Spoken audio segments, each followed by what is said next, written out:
about the movie, so we're not done yet. How much creative control did you have with the movie? Because there are a lot of detail changes, i.e., do any of these bother you? The cars. I was quite a bit involved, more so than I had any right to be. The contracts pretty much cut the author out. They don't ever have to talk to you again.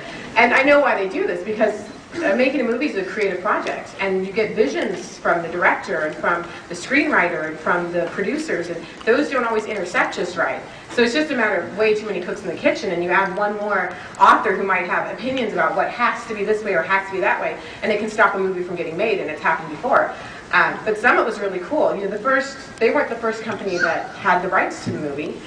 They're the second, and the first one didn't work out so great. Yeah, some of you know.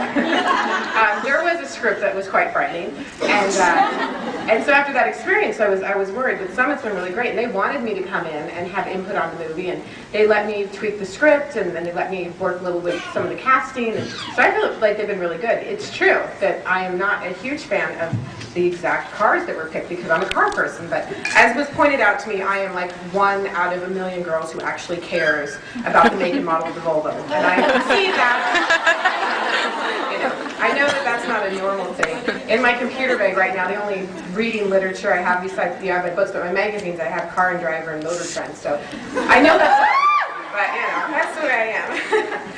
All right, now these are writing questions because I know that people who come out to book signings, a good 90% of them want to write. Do you put any personal experiences into any of your writings?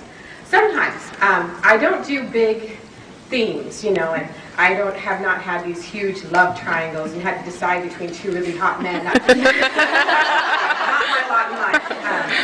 But there are little things, because every now and then something just strikes me as funny. In fact, I got a question in another city about the scientific improbability of someone burning off their fingerprints, just from some little story that Melanie had told. That was autobiographical. I did burn off my fingerprints.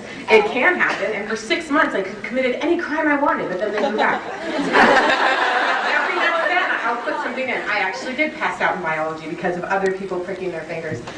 Little things like that I think are funny will make it in, but the bigger stories, not so much.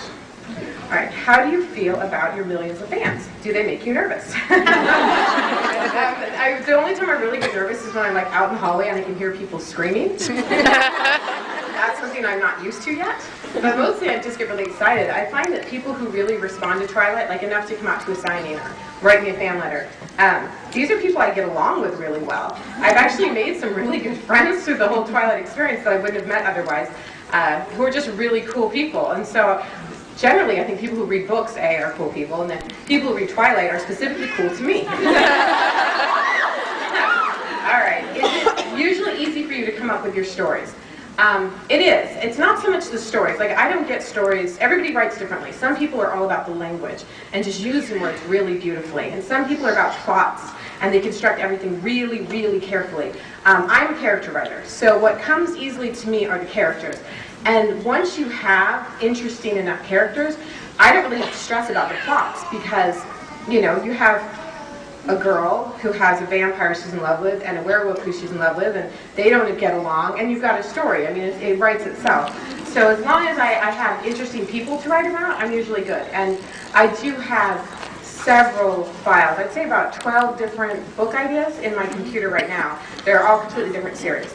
And it's just a matter of when I'll get to them. But they all have, the thing in common is they have a character who really speaks to me. And so, and I'll get to them eventually. Creating a plot, if you have 2 different ideas, do you go with instinct or think it out thoroughly first?